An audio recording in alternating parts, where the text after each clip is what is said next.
What's up, guys? Matco Michael just pulled up, so let's take a look and see what he's got on the truck today. So you guys, come on.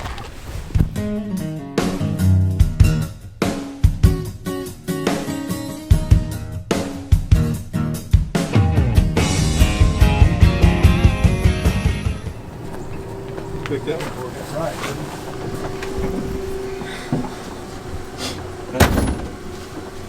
Got a little bitty snap-on roll card on here.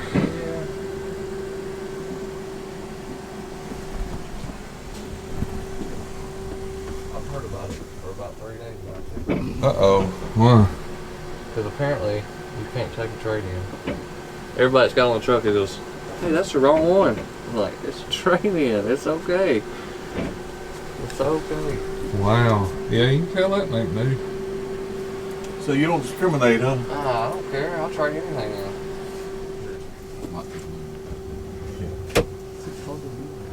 750 looms.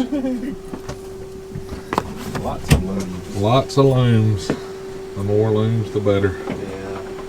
I'm addicted to lots, I guess. Me too. You ain't got the addiction like Blake got. Sure enough. I got 3 of your lights in my pocket. There's one of them. Well, everybody needs good lights. My camera. There's one. And then I got my little green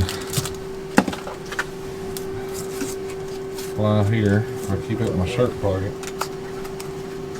And then since I bought that new one from you, I can't make myself leave it down either. So I keep that in my... So you got a total of 4 lights. Well, at least you don't lose them. 3 lights. Huh? 3 lights. Oh, well, I can't count them, I guess.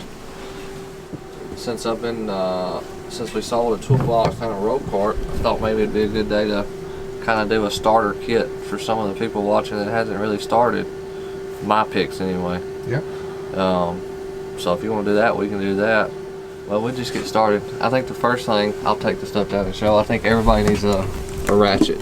If you're going to start off, you're going to need a ratchet. Now this list that I'm going to build is going to vary. If you're an oil change tech starting out, you probably don't need everything I'm going to show, but you know, if you're a little bit more advanced, then you may need more. But just starting out, everybody needs a good ratchet.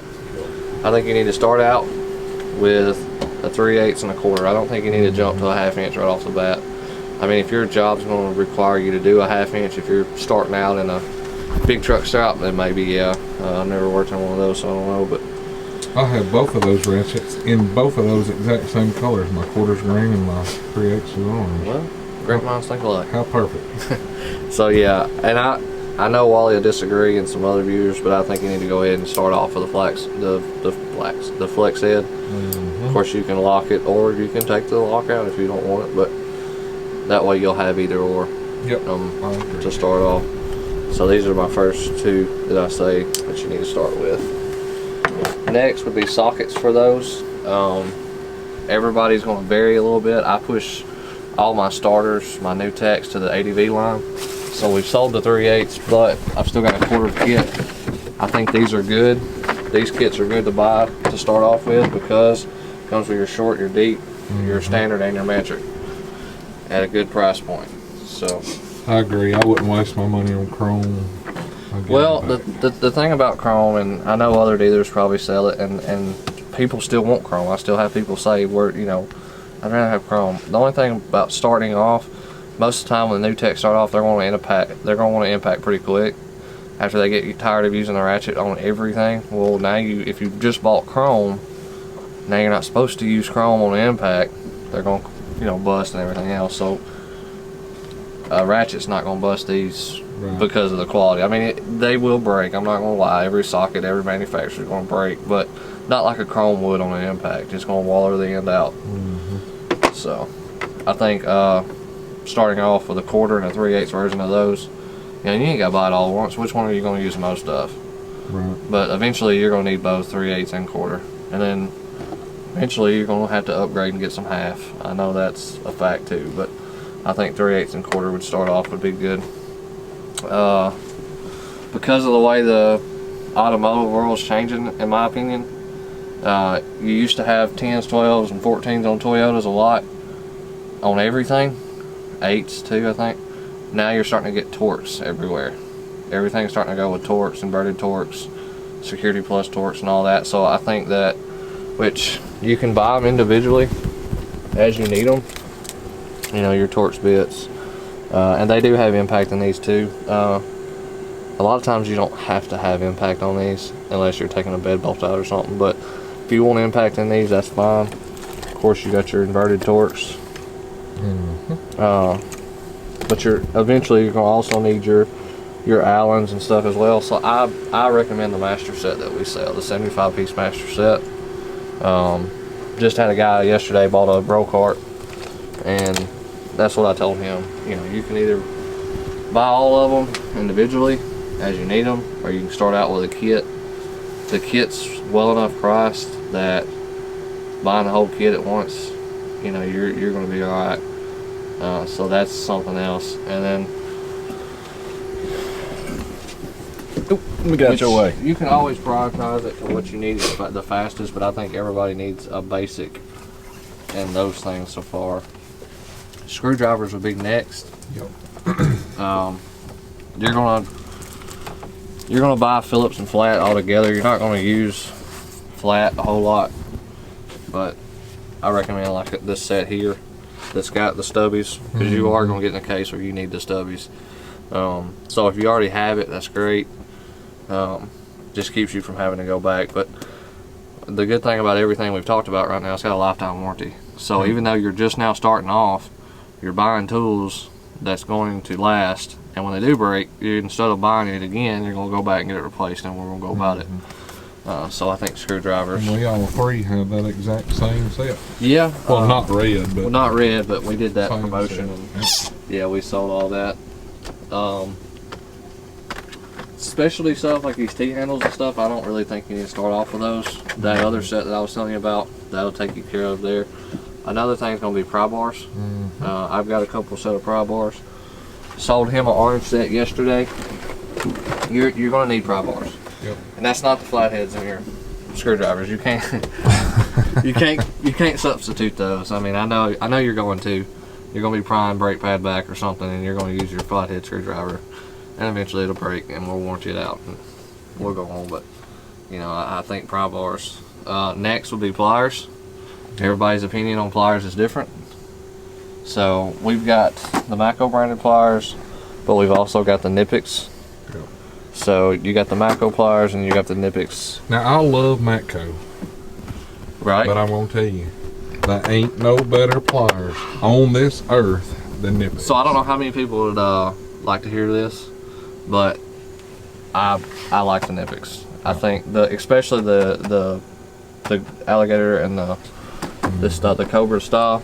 I think those are the Knipex Cobras are the best ever made. Now I don't know about like slip joint pliers. I don't know. I don't have any of those, Well, but I know these and the cutters and the Cobras, you can't touch them. So I have used the Matco pretty much.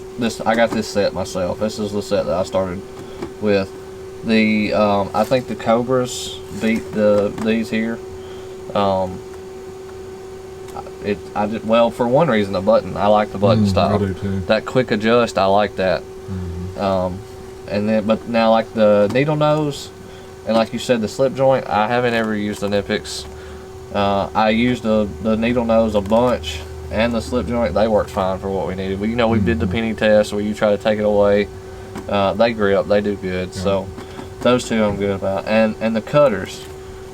Now, I ain't saying there's nothing wrong, because me and Bill both bought that master set Yeah. that you had. It was like 20-something pliers Right. in there, and they're good. But the way these work, they're going to do one of two things. They're going to get it out, or they're going to destroy it so bad, you're going to have to replace it anyway. Well, and anybody because there's good and bad about each, right? And I'm not going to sit here and dog either one of them.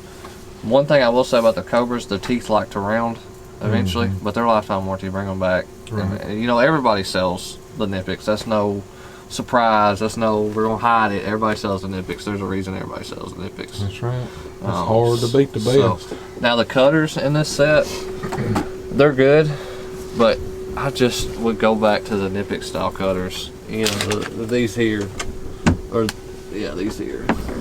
There's longer sets too, but they just cut so well and stay sharp for so long. Yeah. And then they will dull. I mean, if you go out there and try to dull them, they're going to dull. But the good thing about them is you bring them back. And they're good. No doubt about it.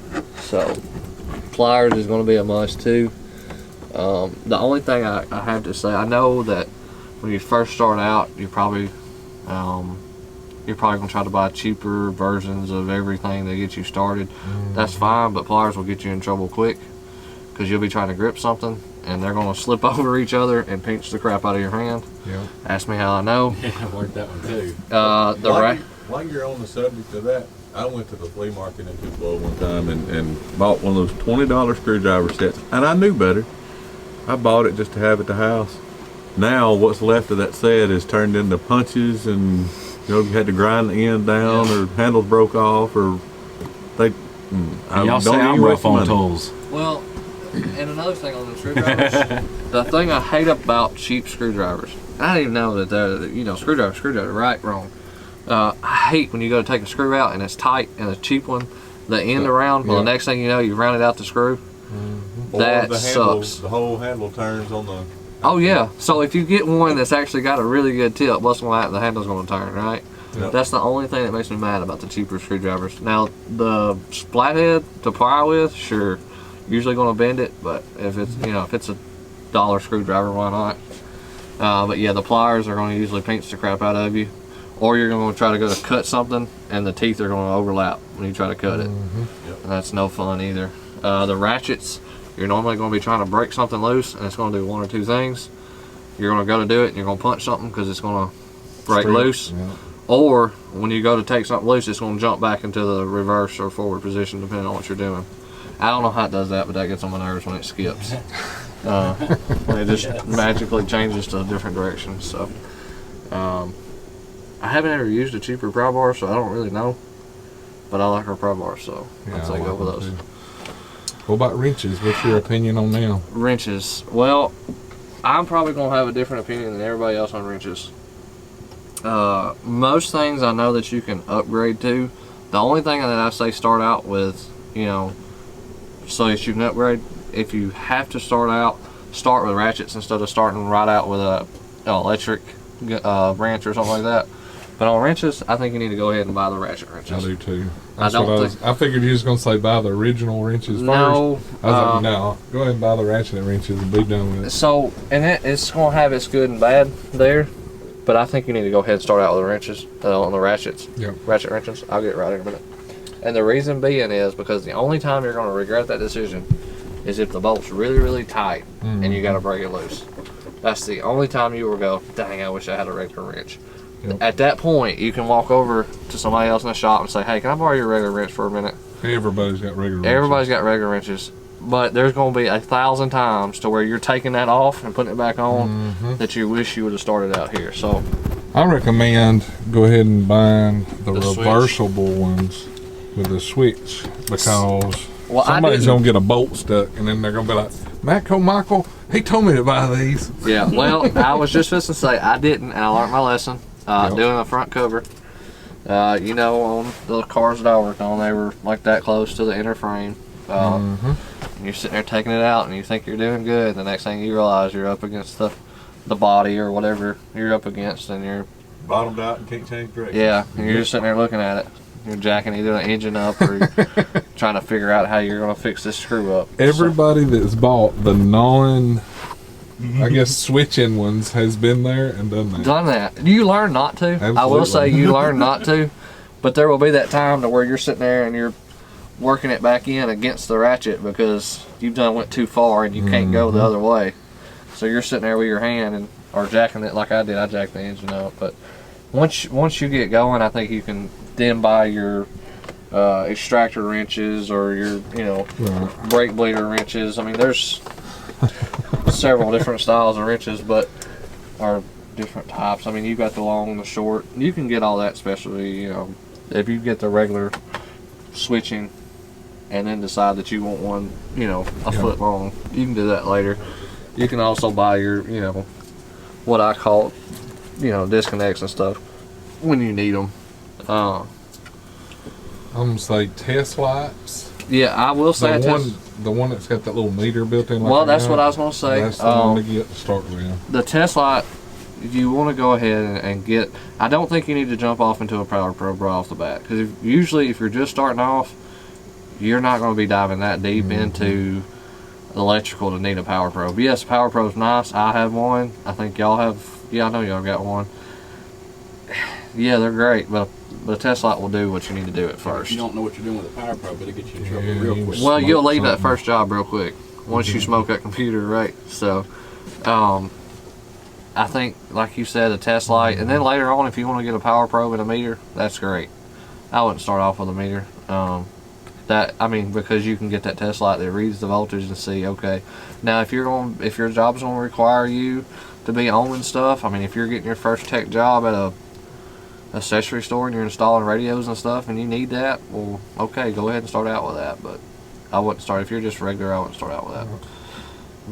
And then I think the next we haven't talked about, but it's going to be the most important thing you're going to buy is going to be a flashlight. Yep. You're going to need a pocket flashlight. You can always upgrade to the Stingers or something like that, the bigger one, brighter one. I recommend starting out with either the battery Streamlight here, the Stylus Pro, or going ahead and getting the USB style. Go on and buy this, guys. Not that much more, because tell them, Wally, you can be right in the middle of a job and the batteries are going to go dead and you ain't going to have no batteries and you have to run to the Dollar General and then you just cost yourself 30 minutes. Well, I probably got 13 or 14 of them son of a guns laying around, but the one that I use. Yeah. We all have the same light. Yeah, I agree. Charge it up overnight, you ain't got to worry about it. And they're so much brighter. Like, these are 250 lumens. Yes. These are 100 lumens. And that goes back to, there's certain things you can start out with less, but with a flashlight, go ahead and get the well, you never ever have to buy it again. Like, you bite that bullet one time. Yep. And then. Well, you never have to buy it unless you lose it. I have had people that's tried to do the lifetime warranty is, hey, I lost it, I need a new one. And it's got a warranty, but lifetime warranty don't mean lost. What was it last week, Wally? My wife borrowed my Streamlight. Remember that? And I didn't have it the next day. Oh my God, dude! it's lost. I had rather not have my damn britches on as not have that light, because I couldn't get crap done all day long. Yeah. And everybody's like, "Well, you got that other light in your pocket." No, it's not that light though. Yeah. So I think the only thing that we've really missed, which we may have missed something else, I don't know. We're just starting out. What do you need to start out with?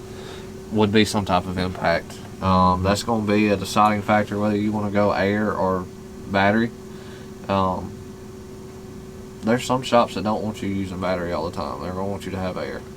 I worked at one of them. Like, you could use battery, but they didn't want you using battery on tires and stuff like that. If you're doing struts or brakes or something like that, yes, we've stepped up the input, we've stepped up the torque and all that. There's some shops that still it's not going to want you to do it. They just ain't convinced yet. Find out which one, if they care, if they don't care. If I could only afford one impact, like if you said, hey, you going to have electric or air, yeah. I'd choose air. Yeah. Just because of the durability, the strength, plus they're cheaper. Yeah, well, and that's the way I was going. But I feel like a lot of people's going to disagree with us. They're going to say, go ahead and buy that electric. In my opinion, go ahead and buy the manual and the air, and then be done. Yeah. Y'all buy your ratchet that you're going to do with hand, because that never fails, and then buy your air. And that's what I did. I bought. Yeah. Now, I will say this. Air ratchets are becoming a thing of the past. Mm-hmm. Buy you an air impact, 1/2 inch or 3/8, whatever you need. Yep. And just buy your regular ratchet, because eventually you're going to step up to a cordless ratchet. That's going to happen pretty quick, and that's what most people jump on here and say I need right off the bat is either an electric ratchet or an electric impact. But I'm like you, air, unless the compressor's down, air never fails. So. What about you, Wally? If you only had one, would it be air or battery? Air. Because most shops got a compressor regardless. I'm with Michael on that. I'd go with air, and then like on a ratchet, go electric. But I do know of a shop right now, they don't allow nothing but air tools. Yep. Yeah.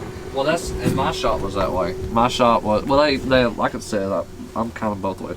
They allowed battery, like putting motors and stuff back together, but you had to go back and torque it. But now in the quick lube or putting tires on, they better not catch you using a battery. You better be using air. And you better torque it, you better still check it, you know. Just for the fact of you can over torque it and brake shutter and all that good stuff. But yeah, I know a couple that's like that. And they're easing into it, they're starting to trust it more and more. But you know, we started out, every manufacturer started out so low with their torque rating that it scared the crap out of everybody. Plus, it didn't have the same style battery now. Yeah, so the battery would get, as the battery got weaker, the gun got weaker. So that's where everybody started just, you know, that scared all the manufacturers, that scared all the shop owners. Now, where the shop owners are working in the shop, I have noticed if the shop owner is actually mechanicing as well, normally they got batteries because they know that they're going to work and stuff like that. But find out, you know, you don't want to start out your first job and buy something and make somebody mad right off the way. But I know on your list I would add a good dead blow hammer. Okay. Yeah. That's what I would do, because you're always going to have a brake drum that don't want to come loose. You have to give it a little love tap. Or yeah, I think that's a good add. It's not something I thought about, but and an air blower. I think you need an air blower. Well, like a dead blow, they work so much better. You know how it bounce back and yeah, and you don't want to sling a mini sledge all day long either. And y'all have some bad hammers now. I'm talking about they're bad to the bone. Yeah, Bill's up here looking at them.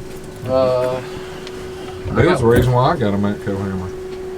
That same Matco hammer. Yeah, we have a shorter one too. I sold it yesterday. To that starter kit. I guess I should have thought about it, but we did it yesterday, but can't think about it today. And my list to change per tech. When I walk in and the guy says, "Hey, I want that cart and some tools," I usually volunteer my input and tell them that they don't, you know, you don't have to do what I say. And a lot of times I'll tell them get input from your coworkers. What do they use a lot? But you got to be careful with that because they're going to want you to get the stuff. You know, they're going to want you to go electric right away, and they're going to want you to buy this right away, and you don't always have to have that. You know, it's nice to have the luxury stuff. It's nice to have the diagnostic stuff, but if you start out buying a scanner, well, now you're leaving out so much of the tools that you're going to need. And you're going to need some type of cart. I would suggest starting out with a Riverlex. That would be, in my opinion, the worst thing to do because now all your money's tied up in the box. But a good roll cart would be where to start. He started out with a Matco 753. JSC 753, and that cart's going to last him for a long time, and he's going to be able to go to job to job to job. And you know, he's already wanting a bigger toolbox, and eventually when he wants it, he's going to get it. You know, I'm not going to tell him no, but you know, in my opinion, he needs to wait on that for a little bit and get his feet like underneath that thing needs to be tools stacked on top of tools on top of tools before. Yeah. And you know, there's people that in the shops that don't let you move your toolbox around. Fine, if you want to start out with a 4S or 5S, start out with it. But just know that that's, you know, that's a decision that they have to make. You know, a 4S is a good starter box too, but that's when you got to know of what all tools do you need. You know, we've talked about that. I think y'all did videos on that too. So, but I think that list pretty much gets everybody starting out, and you don't have to get all of it at once. Like I said, prioritize it to the job that you need. Yep. Are you going to need screwdrivers every day? If you don't, push them back on the list. That's true. If you know you're not going to need torque spits every day, push them back on the list. But eventually you're going to need torque spits. And you're going to, inverted torques is getting less and less unless you're taking out seats on some of them and head bolt, or not head bolts, but studs and stuff like that. But you know, I'd recommend going ahead and buy that whole kit to where you have it all. But as far as, you know, anything else, it could probably wait. I agree. I mean, everybody wants the air hammer. They don't want to use this. But you don't have to have an air hammer right off the bat. That's one thing I've never owned. So. Yeah. So, I guess the only thing I would put at the end of this list is buy what you want. Don't think that because I said that this is what you need. Like, if you disagree, that's great. Buy what you want. It's your money. Buy what you want. Right. Yeah, they don't let your girlfriends or wives stop you. Well, we'll let you hang out on that limb by yourself. Yep. I agree. That's why Wally's single. He's the only one on truck single. No, you know, in the past we've made videos like this and people's been so mad because they did it different and they think we disagree. If it makes you happy and that's what you wanted to buy first, hey, I'm happy for you. You know, I love tools. That's what I tell all my techs. Don't hide nothing from me. Show me what you got. Let's see. It. You know, and I think people jump the gun and want to buy the swivel sockets like these right off the bat to start with when you can start out with these and get by for a long time. Yeah, and it's a little bit of a headache. Once you use the swivel socket, of course you're going to want a swivel socket. You ain't going to have to swap every time, but that ain't something you have to do. Most of the time I know me and Wally, we're going to grab them swivel sockets almost the whole rail. Single time over a regular socket. Well, and I do. You know, I do the same thing. Like I said, once you use them, yeah, that's what you're going to want, but you don't have to jump into that right off the bat. This set that I'm telling you about, the 3/8 one, it's actually going to come with a 3/8 swivel and an extension. Yeah. Well, if I didn't have the money to have both sets, I would own that set and, you know, the adapters like that, because you can do it with that. Yep. Well, I think the only thing we may have left off the list that somebody's probably hitting their head about is an extensions. I say locking extensions, hands down, every day. Yeah, so you can't go wrong with a locking extension, that's for sure. You know, you're going to want to step up later to where you got the swivel extensions to where that, you know, that's getting specialty. If your job requires you to have it, then go for it. But if you're going to buy a set of extensions, though, why not just buy the locking to start with and be done with it? You know? I agree. I don't think that's how I did it, but I agree. I didn't do it that way either. But if I had it to go back, I know I've got about $300 worth of extensions that I wasted money on. Because now that I got the locking, I'll always grab the locking. Well, I did worse than that. I started out with cheap extensions, and the freaking ends would break off constantly. So I did worse than that. I had to, you know, if you want to know the true way I started out with the cheapest sockets I could have had. The cheapest everything. That's when I learned that the cheap sockets are going to round a bolt. If it's too tight or bust, either way, round off a bolt or bust. The extensions, the ends are going to break. The screwdrivers are going to strip a screw out. The ratchets are going to skip. Trust me, I learned all this the hard way. If you absolutely have to do that, but just realize that if that bolt's too tight on that and you're trying to use that socket, you're either going to break that ratchet or it's going to round. So be prepared to have to get something to get it out or to cuss or something. And you don't have to buy it. That's a good thing about tool trucks. You don't have to buy it all at once. You can buy it little by little, pay by little by little, get what you need, get what you want. I say get what you need first, but if you think that your need is a want and you want what you need, then go for it. That's it. And a magnet. I think you need a magnet too. Yeah, definitely. I guess I could sit here and add the list. Pocket screwdriver. Honestly, the most two tools that I use the most is that Streamlight and pocket screwdriver. Pocket screwdriver. Live it. And later you can buy picks and stuff like that, but yep, I agree. All right, guys. I guess we've took up enough of Michael's time. We had a cool list. So, like always, if you like the video, be sure to hit that thumbs up. Check the links down in the description and click that subscribe button. You guys have a great one, and we will catch y'all next time. See ya.